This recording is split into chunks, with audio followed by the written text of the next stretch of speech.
नमस्कार, छत्तीसगढ़ का number 1 debate show big bulletin देख रहे हैं आप और मैं हूं आपके साथ वर्षा मौर्य। महादेव ऑनलाइन सट्टा बंद होने की जगह अब और बढ़ता जा रहा है।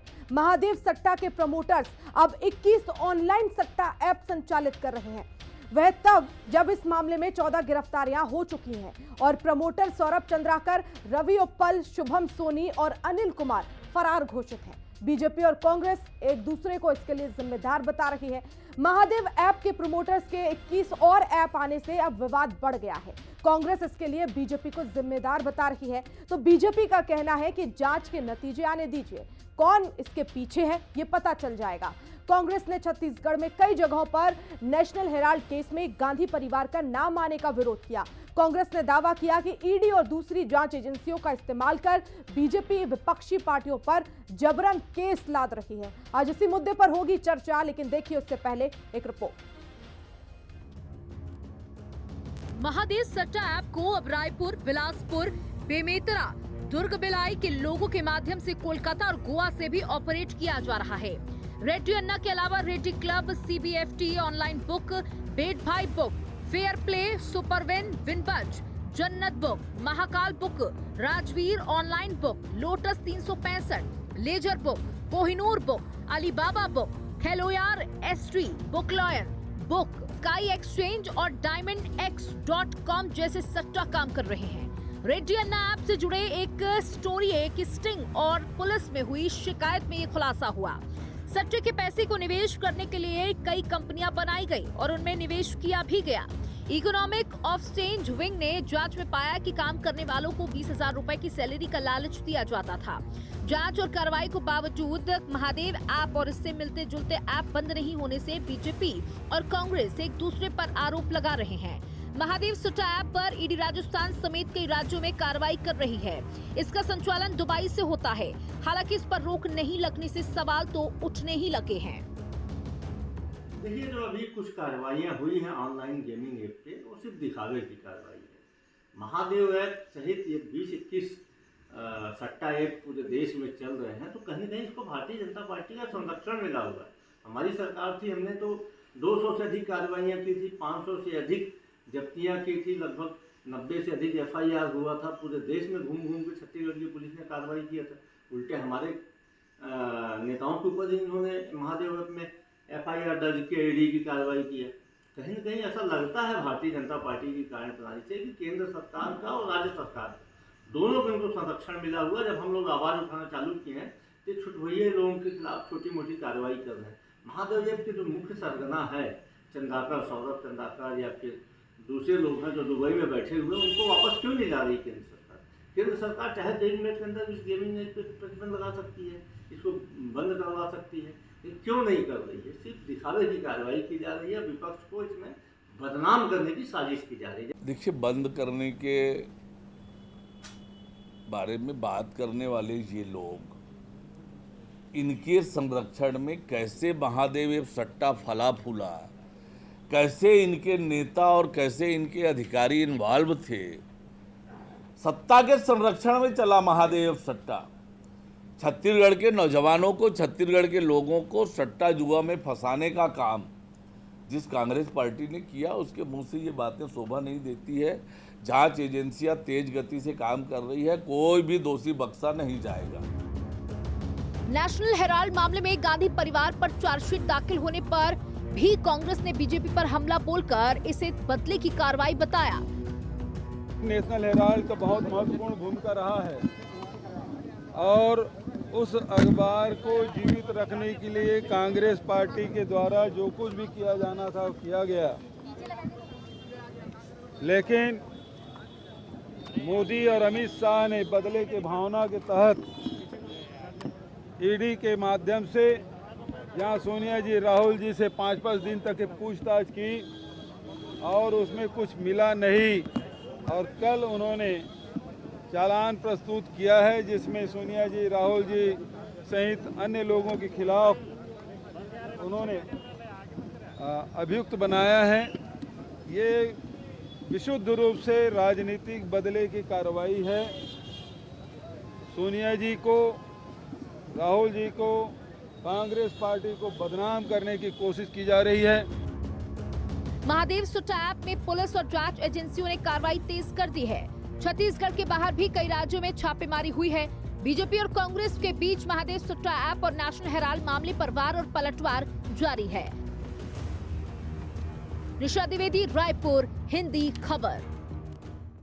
तो छत्तीसगढ़ में महादेव सट्टा ऐप को लेकर सियासत लगातार गरमाई हुई है। बीजेपी और कांग्रेस एक दूसरे को आरोपी ठहरा रहे हैं, लेकिन अब इसमें देखना होगा कि आगे क्या बड़ी कार्रवाई होगी, क्योंकि चिंता की बात यह है कि जिस तरह से महादेव बेटिंग ऐप पर कार्रवाई हो रही है, तो दूसरी तरफ प्रमोटर्स 21 और ऑनलाइन सट्टा ऐप चला रहे हैं। इससे कहीं ना कहीं अब चिंताएं और बढ़ रही है, क्योंकि नौजवान इसमें फंस रहे हैं। उन्हें लालच दिया जा रहा है, 20,000 रुपए की सैलरी का लालच दिया जा रहा है। चलिए हम चर्चा की शुरुआत करेंगे। हमारे साथ खास मेहमानों का पैनल जुड़ गया है।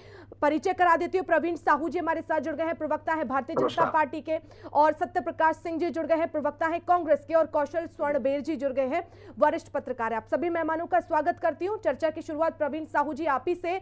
जिस तरह से महादेव ऐप पर कार्रवाई चल रही है, लगातार अलग अलग राज्यों में भी छापामार कार्रवाई की जा रही है, कई सेलिब्रिटीज से पूछताछ की जा रही है, लेकिन अब तो एक और चिंता का विषय प्रवीण साहू जी छत्तीसगढ़ में यह है कि ये जो प्रमोटर्स हैं वो और अलग अलग ऑनलाइन वेबसाइट्स चला रहे हैं, ताकि छत्तीसगढ़ के नौजवानों को, युवाओं को इसमें फंसाया जा सके, सट्टेबाजी में फंसाया जा सके, यानी कि भविष्य युवाओं का गर्त में करने की कोशिश हो रही है। सरकार क्या कार्रवाई कर रही है अभी? देखिए, सबसे पहले भारत माता की जय कहूंगा। आप सभी को नमस्कार। लगातार देखिए, हमारी सरकार इस पर बहुत काम कर रही है, चाहे वो प्रदेश की सरकार हो, चाहे वो देश की सरकार हो। मैं आपको विशेष रूप से बताना चाहता हूं कि देखिए, लगातार हमारी सरकार ने इस पर बैन लगाया है। अभी तो चैट ऐप्स की आप जो जानकारी दे रहे हैं, ये अलग अलग डोमेन के माध्यम से संचालन हो रहा है, और कई डोमेन, जिस प्रकार मैं अपने टेक्निकल टीम से बात कर रहा था कि ये डोमेन्स की जो है विशेष रूप से विदेशों के डोमेन से संचालन हो रहा है। तो लगातार हम कह सकते हैं कि खात्मे की ओर है। जिस प्रकार हम कहते हैं ना कि कोई खात्मे की ओर होता है तो और कहीं ना कहीं उनका प्रभाव होता है, तो लगातार ये खात्मे की ओर है, और इससे बचने के लिए नए नए ऐप्स के माध्यम से संचालन। लेकिन आप खात्मे की बात कर रहे हैं, दूसरी तरफ ये खबरें आ रही है कि और ऑनलाइन ऐप चल रही है। सर, ये कहां पे खात्मा हुआ? मैं वही कह रहा हूँ। देखिए, अगर महादेव सट्टा ऐप की हम बात करें, तो चाहे जयपुर हो, चाहे गुवाहाटी हो, चाहे आसाम हो, लगातार अगर कल ही की बात करें तो लगभग 6 प्रदेशों में कार्रवाई हुई। उसके पूर्व भी लगातार कार्रवाई हो रही है। तो निश्चित रूप से सरकार कार्रवाई कर रही है, और इससे बचने के लिए जो कहीं ना कहीं जो जुआरी, जो सट्टेबाज है, वो लगातार नए ऐप्स के संचालन का प्रयास कर रहे हैं। लेकिन लगातार हमारी सरकार अच्छा काम कर रही है, और आने वाले समय में देखेंगे किसी भी विषय पर ये आपको जानकारी नहीं मिलेगी कहीं संचालन हो रहा है। लेकिन तत्काल रूप से अगर बात करें तो निश्चित रूप से सरकार अच्छा काम कर रही है। और देखिए, जनता यह भी जानती है कि महादेव सट्टा ऐप के माध्यम से कहीं ना कहीं भ्रष्टाचार करने का अवसर किसी ने दिया तो कांग्रेस पार्टी ने थी। भिलाई के सुपेला से शुरू होने वाला ऐप आज कहीं ना कहीं पूरे विश्व में चल रहा है, जिसकी कहीं ना कहीं नींव अगर हम कहें तो कांग्रेस पार्टी ने बोया था। ठीक है, बड़ा आरोप लगा रहे सत्य प्रकाश जी की इसी की नींव तो कांग्रेस ने ही रखी है। और सवाल मेरा आपसे यही है कि जिस तरह से सरकार ये दावा कर रही है कि इस पूरे मामले में कार्रवाई हो रही है और ये सब अब खात्मे की ओर है, लेकिन अचानक से ये ऑनलाइन ऐप चल रहे हैं, तो ऐसी क्या कार्रवाई हो रही है? वर्षा जी, देखिए, अभी आपने बोला कि क्या कार्रवाई हो रही है। ये वही लोग हैं शायद जो चीन के ऐप बंद करके अपना 56 इंच के सीना थपथपाते थे, और जो महादेव सट्टा ऐप की बात करने की बात आती है तो 26 इंच का सीना हो जाता है। तो ये हमारे ऊपर क्या आरोप लगाएंगे? देखिए, ये कहीं ना कहीं केंद्र सरकार को राज्य सरकार के संरक्षण में चल रहा है, क्योंकि आज तक बंद क्यों नहीं हुआ? ये हमारे बारे में आता है। हमने तो कार्रवाई शुरू की, 500 से ज्यादा लोगों की गिरफ्तारी हुई, 90 ज्यादा केसेस हुए, कितने मोबाइल ऐप, सब तमाम चीजें हमने पकड़ाया है। ये हमने तो कार्रवाई शुरू की। यूपी तक, जब हमारी सरकार यूपी तक छत्तीसगढ़ पुलिस गई थी, उल्टा यूपी पुलिस ने छत्तीसगढ़ पुलिस के ऊपर केस कर दिया था। और सबसे महत्वपूर्ण, प्ले स्टोर से हटाया किसने था? मैं आपको दिखाना चाहूंगा, ये पत्र है मेरे पास। इस पत्र के माध्यम से दिखाना चाहूंगा। पत्र में साफ तौर पर लिखा, जब भूपेश बघेल जी मुख्यमंत्री थे, उन्होंने पत्र लिखा था, उसके बाद प्ले स्टोर से बंद हुआ। और देखिए, झूठ किस तरह फैलाया जाता है। केंद्र सरकार चाहे तो एक दिन के अंदर, 1 घंटे के अंदर बंद कर सकती है।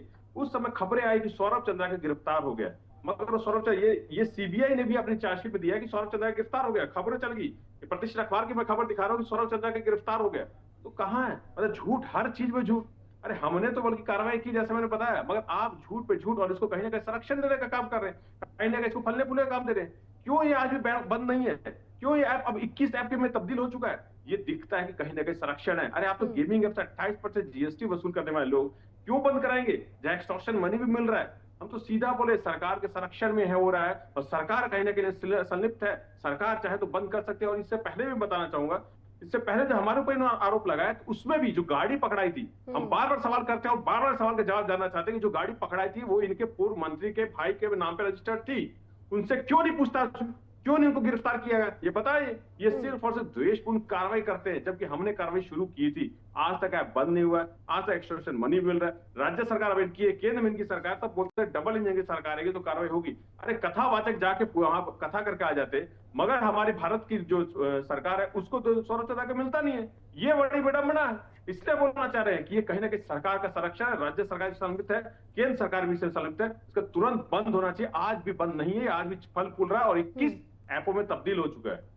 बिल्कुल, ये चिंता की बात है कि अब छत्तीसगढ़ में जिस तरह से लगातार कार्रवाई हो रही है, दूसरी तरफ और ऐप जो है वो सामने आ रहे, प्रमोटर्स इनको बढ़ावा भी दे रहे हैं। और कौशल स्वर्णबेर जी, आखिर आप ही से अब मैं जानना चाहूंगी कि क्या वजह है कि कार्रवाई की बात भी सरकार कर रही है, दूसरी तरफ ऐसी ऐप्स पर हम लगाम नहीं लगा पा रहे, बल्कि ये और प्रमोटर्स के द्वारा इन्हें प्रमोट किया जा रहा है, कहीं गोवा कोलकाता से प्रमोट किया जा रहा है, छत्तीसगढ़ के युवाओं को जो इसमें फंसाया जा रहा है, कहाँ कमी नजर आ रही है सर? वर्षा जी देखिए, निश्चित तौर पर पिछले समय तो आप देखेंगे तो लगातार महादेव ऐप को लेकर कार्रवाई चल रही है, लेकिन जिस तरह की कार्रवाई होनी थी उससे कई तरह से सवाल उठते हैं। आप जो छोटे जो खिलाड़ी उन तक तो पहुंच जाते हैं, लेकिन उसके तह तक जाने की बजाय आप वहीं तक आप मामला समेट देते हैं। आपने 50 लोगों को गिरफ्तार कर लिया, अच्छी बात है, जो 20,000 रुपये सैलरी में काम कर रहे हैं, कोई पैनल लेके चला रहे उसको आपने गिरफ्तार कर लिया, लेकिन जहाँ से वो संचालित हो रहा है, जो वहाँ का मास्टरमाइंड है, जहाँ से उसकी मदर जो बोलना चाहिए, जहाँ से उसकी उत्पत्ति हुई, आप वहां तक क्यों नहीं पहुंच पा रहे हैं? ये सबसे बड़ा सवाल है, क्योंकि इसके कारण न सिर्फ छत्तीसगढ़ बल्कि पूरे देश भर में जो युवा है सट्टेबाजी की ओर आकर्षित हो रहे हैं, कम समय में धन कमाने के चक्कर में बर्बाद हो रहे हैं। तो कहीं तो ये जो मामला है काफी पेचीदा होता जा रहा है। मुझे ऐसा लगता है कि इसमें तत्काल कड़ी से कड़ी कार्रवाई की जाने की, क्योंकि जब तक आप इसे जो जैसे कि अभी जो बातें हैं कि पहले कुछ दिनों पहले की जो दुबई में जो सौरभ चंद्राकर और जो रवि कलर उनकी गिरफ्तारी हो गई, तो कहीं पे ये सवाल खड़े करते हैं जब गिरफ्तारी हुई तो उनको प्रत्यार्पण क्यों नहीं कराया जा रहा? क्योंकि वहीं से सब चीजें संचालित हो रही है। महादेव पर जिस तरह से दबाव बढ़ा है, महादेव सत्ता पर जिस तरह से दबाव बढ़ा है, उसी का यह नतीजा है कि जो दूसरे ऐप है, दूसरे प्रकार के जो प्रमोटर ऐप है, अभी आप देखेंगे रेडियन और गजानन ऐप की बात कर रही है, उसके अलावा आपने 21 से 25 नाम ऐसे गिनाए जो नए नए तरीके से ऐप जो है लोगों को सट्टेबाजी में धकेलने के लिए पर्याप्त है। तो इस तरह की जो चीजें हैं ये काफी चिंतनीय बात है, क्योंकि आप देखेंगे जो व्यक्ति है सट्टेबाजी में इस तरह की चीजों में सबसे ज्यादा इन्वॉल्व कौन होता है? जो मिडिल क्लास होता है, जो इन्वॉल्व होता है, क्योंकि उसको लालच होता है कि उनको मत थोड़े से पैसे लगाइए, ज्यादा पैसे कमा लें, लेकिन होता हुआ ये कि वो बर्बाद हो जाता है। और यही वजह है कि बहुत सारे लोग इसमें जो अपनी सुसाइड तक करते हैं, इस तरह की घटनाएं हो चुकी है। तो ये काफी चिंतनीय बात और कानून व्यवस्था को लेकर जो बात होती है उसमें सत्ता लोगों के घर घर तक पहुंच चुका है। और मुझे ऐसा लगता है कि इससे कड़ी कार्रवाई की जानी चाहिए, क्योंकि जब आप उसके तह तक नहीं जाएंगे, आप सिर्फ 25 आरोपी पकड़ लेंगे, थाने में पेश जेल भेज देंगे, आप पुलिस सामने प्रस्तुत कर देंगे, उससे कुछ नहीं होने वाला है। जब तक जहां से संचालित हो रहा है, जहां से उसके लाइसेंस बेचे जा रहे हैं, उन पर कड़ी कार्रवाई जब तक नहीं होगी तब तक मुझे ऐसा लगता है कि इसको रोकना संभव नहीं है। दूसरी ओर जब ये ऑनलाइन गेमिंग होता है, गूगल आपके संपर्क में, माइक्रोसॉफ्ट आपके संपर्क में, आप बड़े बड़े लोगों से आप संपर्क में, जहाँ से इस तरह से जो संचालित होते हैं, तो उस पर आप दबाव नहीं डालते कि ऐसी किसी भी प्रकार की जो चीज है उसको चलने से रोका जाए। क्या सिर्फ आप अपने विज्ञापन और अपने पैसे के लिए आप लोगों को बर्बाद होने देंगे? वहां पर भी बात करनी चाहिए, सरकारी स्तर पर बात करनी चाहिए। हमारा देश भारत के किसी भी देश से बात करने में सक्षम है, तो यहाँ से संचालित हो रहा जो गूगल या जो ऑनलाइन जो इंटरनेट के माध्यम से संचालित रहे, वहां पर कोई दबाव डाले तो जिस तरह की कोई भी ऐप संचालित होता है तो उस पर तत्काल बैन लगाया गया। अब बाकी चीजों के लिए लेकिन जिससे लोगों का नुकसान हो रहा है, जिससे लोग बर्बाद हो रहा है, उस पर रोकने के लिए आप कड़े कानून क्यों नहीं बनाते? इस पर जाहिर तौर पर ये बड़ा सवाल है और ऐसे में कानून इस पर बनाना चाहिए। प्रवीण साहू जी, डबल इंजन की सरकार है, पूरा सरकारी तंत्र आपका है, ऐसे में आखिर क्यों लगाम नहीं लग पा रही है इस तरह के जो ऐप्स आ रहे हैं? और दूसरी तरफ जिस तरह से सत्यप्रकाश जी भी कह रहे थे कि खबरें भी ये भी चली थी कि दुबई में उसे गिरफ्तार कर लिया गया है, कौशल जी भी सवाल कर रहे हैं कि आखिर प्रत्यर्पण क्यों नहीं हो रहा है? इस तरह से युवाओं को फंसाया जा रहा है, एक रास्ता बंद होता है तो दूसरा रास्ता खोल रहा है सौरभ चंद्राकर, वहां दुबई में बैठकर यहाँ के युवाओं को फंसा रहा है। देखिए, सबसे पहली बात तो देखिए जो मेरे भाई प्रकाश जी ने कही थी कि भाई इन्होंने कार्रवाई किया था। सबसे पहले मैं समीक्षा आपको बता दूं कि जब ईडी ने कार्रवाई किया था, एएसआई चंद्रभूषण वर्मा जब गिरफ्तार हुए थे, तब उन्होंने बताया कि इस प्रकार की पैसा जो है कहीं ना कहीं तत्कालीन कांग्रेस सरकार के पास पहुंचता था।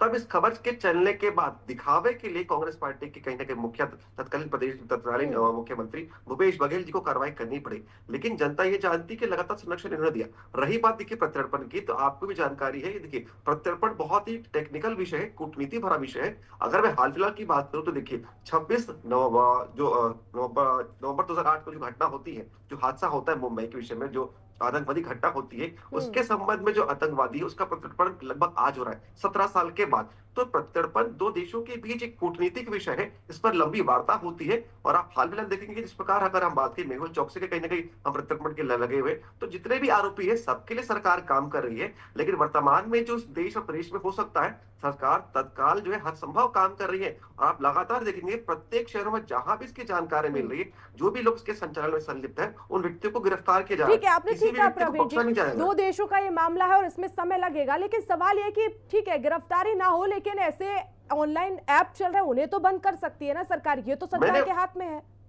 वर्षा दी देखिए, बहुत महत्वपूर्ण विषय आपने उठाया। मैंने पहले ही इस विषय का आपके प्रारंभिक वक्तव्य में उत्तर दिया कि देखिए ये लगातार डोमेन बदल बदल कर कहीं ना कहीं ऐप का संचालन कर रहे हैं। जिस प्रकार आपने ही जानकारी दिया कि ये 21 नए ऐप के माध्यम से लगातार संचालन के लिए कहीं ना कहीं व्यवस्था बना रहे हैं। तो निश्चित रूप से जो मूल ऐप है महादेव सट्टा ऐप, उस पर हम तो प्रतिबंध लगा ही चुके हैं। लगातार उस पर प्रतिबंध लगाने के बाद ये कहीं ना कहीं अपने कार्रवाई को अंजाम देने के लिए डोमेन जो कि अन्य देशों के माध्यम से चालित कर रहे हैं, तो निश्चित रूप से इस पर भी सरकार कार्रवाई कर रही है। और जहां जहां संचालन की जानकारी मिल रही है वहां पर संचालनकर्ताओं को गिरफ्तार किया जा रहा है। ठीक है सत्य प्रकाश जी, गिरफ्तारी भी हो रही है और इस तरह से जो ऐप चल रहा है उनको भी बंद किया जा रहा है। लेकिन कहीं ना कहीं ये भी आप समझते होंगे कि ये जिस तरह से सौरभ चंद्राकर है, रवि उप्पल है, ये लोग इतने शातिराना अंदाज में काम कर रहे थे इस ऐप पर, इन लोगों ने अपने ऊपर कोई ऐसी चीज आने ही नहीं दी। इन्होंने अपना एक ऐसा गिरोह बनाया, प्रमोटर्स दिए, इसके अलावा अलग अलग ट्रेवल एजेंसीज को इन्होंने कॉन्ट्रैक्ट दिए। कहीं ना कहीं आपको लग रहा है कि ये पूरा मामला पेचीदा होता जा रहा है और मुख्य आरोपी तक अब पहुंचना, क्योंकि वो तो विदेश में बैठा है, उस पर कैसे कार्रवाई करने, अब ये बड़ा सवाल हो गया है। देखिए वर्षा जी, पहले मैं आपके सवाल का जवाब दूं, उसके बाद मैं 2-3 बातें रखना चाहूंगा। देखिए अब पहली बात है, प्रवीण साहू जी बोल रहे हैं अलग अलग आईपी एड्रेस से काम कर रहे हैं, तो क्या कहना चाह रहे हैं कि हमारे जो खुफिया एजेंसी है या हमारे जो साइबर सेल में जो अधिकारी बैठे, कर्मचारी बैठे, उनको क्या क्या काम करना नहीं आता, या उनके ऊपर कहीं क्षमता के ऊपर ये सवाल खड़े कर रहे हैं, सरकार में रहते हुए सवाल खड़े कर रहे हैं। ये कोई बड़ी बात नहीं, बहुत बचकाना ये लॉजिक प्रवीण साहू जी दे रहे हैं। अरे आप गिरफ्तार या बंद करना चाहे तो एक दिन क्या, मैं दोबारा बोला, 1 घंटे में हो सकता है, चाहे कितने ही वो आईडी से चलाते क्यों ना रहे। दूसरी बात है जो किस तरह से संरक्षण है और किस तरह से ये कहीं ना कहीं बचाने की कोशिश की जा रही है। पहली बात है कि एक आज ही के एक प्रतिष्ठित अखबार में स्टिंग का खबर छपी, मैं तो सबसे पहले तारीफ करना चाहूंगा उस अखबार के बारे में और पत्रकारों की बहादुरी को। वो जो रेडी अन्ना ऐप चला रहे उनके सरगना से मिलते हैं, उनसे पूरी बातचीत करते स्टिंग है। मतलब एक पत्रकार मिल सकता है मगर सरकार के अधिकारी या सरकार का व्यक्ति नहीं मिल सकता है। क्यों नहीं मिल सकता भाई? ये दिखता है कहीं ना कहीं संरक्षण है। और यदि आपको याद होगा एक प्रमोटर का वीडियो जब चुनाव था तो बीजेपी के हैंडल से सबसे पहले पोस्ट किया गया था, तो उस प्रमोटर ने बीजेपी को ही क्यों भेजा? अपने बारे में पूरी जानकारी बीजेपी आईटी सेल को या बीजेपी लोगों को क्यों भेजा? ये दिखता है ना कि ये दिखता है संरक्षण के बाद। और आज एक झूठ किस तरह से बोलते हैं पूरे बीजेपी के लोग, कहीं ना कहीं बहुत समय लगता है। एक और मैं बताना चाहूंगा, ये मेरे पास एक ठीक है, एक एक करके कब आएगा। ये राजीव सिन्हा नाम के आरटीआई एक्टिविस्ट है, उन्होंने आरटीआई के तहत जानकारी मांगी थी कि सौरभ चंद्राकर अभी तक क्यों नहीं आया जब वो गिरफ्तार हो गया है। उस आरटीआई के तहत बताया गया है, ये मैं नहीं बोला, ये आरटीआई के तहत जो जवाब मिला उसमें साफ बताया गया है कि सौरभ चंद्राकर दुबई में है, उनके साथ हमारे कोई संधि है ही नहीं, प्रत्यावर्तन संधि, हम उसको लेके ही नहीं आ सकते। तो ये किस तरह से झूठ फैलाते हैं, किस तरह से भ्रमित करते हैं। क्या प्रवीण साहू जी ऐसा है? सिर्फ और सिर्फ झूठ, देखिए वो आरटीआई के माध्यम से वो जानकारी प्राप्त हुई है, उसके आधार पर वो बता रहे हैं। क्या ऐसी कोई पॉलिसी ही नहीं है? सबसे पहली बात, जो प्रमोटर थे, जो लगभग सोनी जी इनका नाम है, उन्होंने स्पष्ट रूप से कहा था कि इस ऐप के संचालन में तत्कालीन मुख्यमंत्री भूपेश बघेल जी की बड़ी भूमिका है। और उसी के चलते अगर मैं कहूँ, एक सौरभ चंद्राकर जो जूस बेचने वाला व्यक्ति है, 200 रुपए कमाता था दिन का, आज वो लगभग 2000 करोड़ का आसामी कैसे बन गया? निश्चित रूप से भिलाई में कहीं ना कहीं उसकी अगर नींव रखने वाला कोई व्यक्ति था तो भूपेश बघेल जी और उनकी पूरी कांग्रेस पार्टी थी। लगातार कहीं ना कहीं उनको संरक्षण मिला, इसके चलते हुआ। और सरकार जब कार्रवाई की तब तक युवाओं के भविष्य का सवाल है, हम चाहते हैं कि जिम्मेदारी से लोग अपनी बात रखें, आप दोनों भी, और एक एक करके बात रखें तो बेहतर होगा। प्रवीण, देखिए जब इनकी कांग्रेस की सरकार थी, जब भी ईडी कार्रवाई करती थी, ईडी का कार्यालय तब भी करते थे। आज भी कोई ईडी कार्रवाई करती किसी भी विषय पर तो ईडी का कार्यालय का घेराव करते हैं। तो निश्चित रूप से जनता जानती है कि ईडी के कार्यालय से कहीं न कहीं इनके नेताओं, इनके कहीं न कहीं आला कमान पर आज आने वाली है, इसलिए ईडी की कार्रवाई होने नहीं देते। आज जब कार्रवाई हो रही है तो समर्थन करने के बजाय फिर कहीं न कहीं ये विरोध कर रहे हैं। और देखिए, लगातार मैं कह रहा हूं कि कल की घटना की बात करूं तो कल 6 प्रदेशों में कार्रवाई हुई और लगातार काम कर रहे हैं। जिस प्रकार आपने इनके माध्यम से जानकारी दी, चलिए एक बार इनकी जानकारी को मैं सच भी मान लूं तो प्रत्यर्पण की कहीं ना कहीं पॉलिसी होती है, किसी को पकड़कर हम ऐसे ही नहीं ला सकते। ठीक है प्रवीण जी, लेकिन वो ये भी सवाल उठा रहे हैं कि भाई आपको पता है कि कहां कौन से आईपी एड्रेस से ये ऐप चल रहे हैं, तो उन्हें तो आप बंद कर सकते हैं ना, ये तो आपके हाथ में सीधा सा सवाल है। यदि देखिए खुफिया विभाग क्या कर रहा है, खुफिया एजेंसी है, इन आईपी एड्रेस को ब्लॉक करें। देखिए, मैंने वही कहा ना, यही खुफिया एजेंसी की जानकारी के माध्यम से पता चल रहा है कि ये लोग अलग अलग डोमेन के माध्यम से अलग अलग देशों के माध्यम से संचालन कर रहे हैं। जिस प्रकार अगर हम बात करो, देखिए वही इनकी जानकारी हमको मिल रही है, लेकिन यदि इस देश का संचालन होता उस पर हम तत्काल बैन लगा सकते हैं। जिस प्रकार अगर हम कहें तो अधिकांश डोमेन सिंगापुर के कहीं ना कहीं टेरिटरी से संचालित हो रहे हैं, जिससे हमारी उतनी विशेष ऐसी टेक्निकल संधि नहीं कि तुरंत कहे और बंद कर दे। तो ये निश्चित रूप से कूटनीतिक ये चाल का विषय है। लगातार सरकार इस पर भी काम कर रही है और आप देखेंगे कि कहीं ना कहीं, देखिए अगर हम सफल नहीं होते तो इनको अलग 21 ऐप पर कहीं ना कहीं फोकस करने की आवश्यकता क्यों पड़ती, केवल एक ऐप से काम चला लेते। निश्चित रूप से ये कार्रवाई दिखाती है कि कहीं ना कहीं महादेव सट्टा का जो मूल ऐप है वो खात्मे के कगार पर। प्रवीण जी, ये जो नए 21 ऑनलाइन ऐप आए, ये तो कोलकाता और गोवा से चल रहे हैं, अब ये तो भारत में ही हो रहा है, इनके आईपी एड्रेस को तो बंद किया जा सकता है ना। ठीक है, सिंगापुर और अलग देशों के हम ठीक समझ सकते हैं कि जो टेक्निकल संधि है वो हमारे यहाँ नहीं है, इस वजह से हमें समय लग रहा है, लेकिन ये तो भारत में हो रहा है। मैं वही कह रहा हूँ, देखिए पहली बात तो देखिए जिस स्थल कहां से ये जानकारी मिल रही, कहां से ये संचालन, उसके में जानकारी इकट्ठा की, वहां पर रेड मारे और आप देखेंगे कि हाल फिलहाल के कुछ दिनों में इस पर भी बैन लग जाएगा। ठीक है, कौशल स्वर्ण जी, देखिए बहुत बड़ा सवाल है कि आखिर जो व्यक्ति जूस सेंटर चलाता था, जिसकी टायर की दुकान थी, वो एकदम से इतना 1000 करोड़ रुपए का मालिक बन जाता है, दुबई में जाकर एक आलीशान शादी करता है, सबके लिए प्राइवेट जेट उपलब्ध कराता है, सिंगर्स को वो अपने कॉन्सर्ट में लेकर आता है। ये एक बहुत बड़ा सवाल है, क्या इसमें वाकई में संरक्षण है किसी राजनीतिक दल का? बीजेपी ये कहती है कि इसकी पूरी नींव कांग्रेस ने रखी है।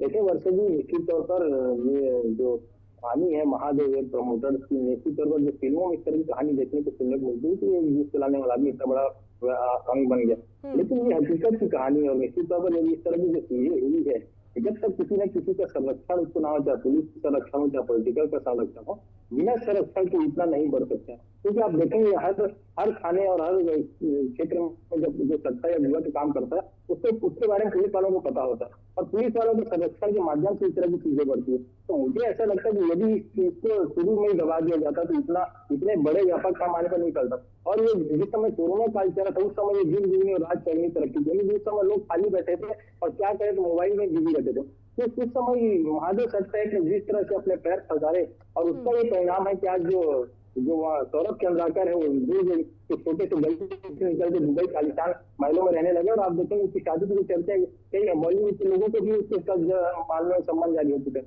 तो ये इस तरह की चीजें हैं बिना किसी संरक्षण के कोई भी व्यक्ति इतना आगे नहीं बढ़ सकता है। लेकिन संरक्षण देने के बावजूद यदि सरकार उस पर कार्रवाई नहीं कर रही है तो मुझे लगता है कि इससे सवाल उठना लाजमी है, क्योंकि आप लगातार सवाल उठा रहे हैं, कांग्रेस भाजपा के सवाल उठा रही, भाजपा कांग्रेस के सवाल उठा रही। ठीक है, सरकारें आई चली गई, यदि कांग्रेस के लोग दोषी हैं तो उससे कार्रवाई होनी चाहिए, और यदि भाजपा के लोग अभी से समर्थन कर रहे हैं तो उसके खिलाफ भी कार्रवाई होगी। क्योंकि इस तरह जो चीजें हैं ये समाज को बर्बाद करने वाली चीजें, और इससे किसी का भला नहीं होने वाला है। इसमें भला सिर्फ सट्टे के कारोबार से जुड़ा हुआ है कि आम व्यक्ति सिर्फ अपने 2-4 पैसे लगाकर कुछ पैसे कमा लो, इस उद्देश्य से वहां पर घुसता, लेकिन उस दलदल में फंसता चला जाता है, और देखेंगे कई परिवार इस पर बर्बाद हो चुके हैं। तो इससे जिसको भी कहना चाहे, ऑनलाइन प्रमोटर हो चाहे जो भी हो, यदि ऑनलाइन मामले में आप हमारे जो देश के जो साइबर सुरक्षा के जो लोग हैं उसमें जुड़े हुए हैं, उनको ये होना चाहिए कि यदि ऐसी तरह के किसी भी ऐप को बंद करने के लिए क्या कानून बनाया जा सकता है, किस तरह से काम किया जा सकता है, इस पर फोकस किया जाना चाहिए, ताकि भविष्य में इस तरह की जो